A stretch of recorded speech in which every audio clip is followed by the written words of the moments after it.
后来今仔日无来增加着确诊的病例，昨确诊的案889是进前住伫桃园病院12楼的病患。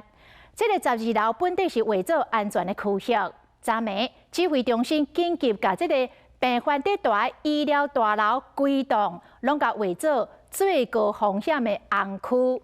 为1月7日到19，有去住过院的病患甲家属，以及甲确诊者有接触过，拢爱做居家隔离。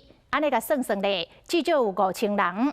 早起就一个甲案889住伫同一间病房的民众，也未接到卫生局的通知，才着急走到病院急诊室，要求要来采检。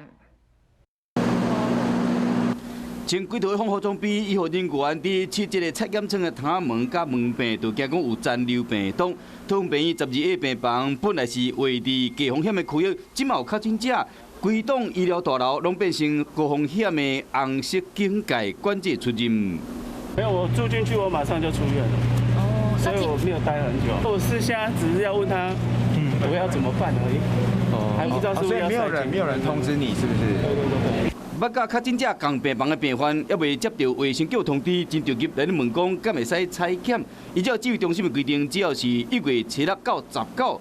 捌住院的病患、甲陪伴家属相关的接触者，至少有5000人，拢会隔离。已经自问自费采检，还是来提药的民众，拢是挂目镜甲手笼，要降低风险。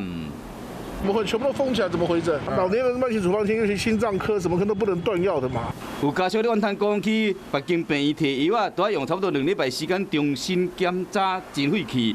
因为有真侪医护人员伫隔离，毛医生陆续载行李来到病院，门诊间来开放具病患复诊，因为实际上院内还有重症安宁等等，无多转移的病患是由少数人轮流照顾。连锁早餐店送物件来，希望讲这医护人员巴肚唔通枵着。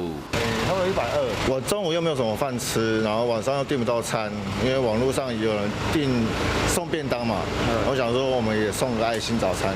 各界温暖的物资、水果、补给品等等，就小送到桃园病院，希望讲第一线辛苦的医护人员，会使感受到民众的热情甲支持，坚强度过难关。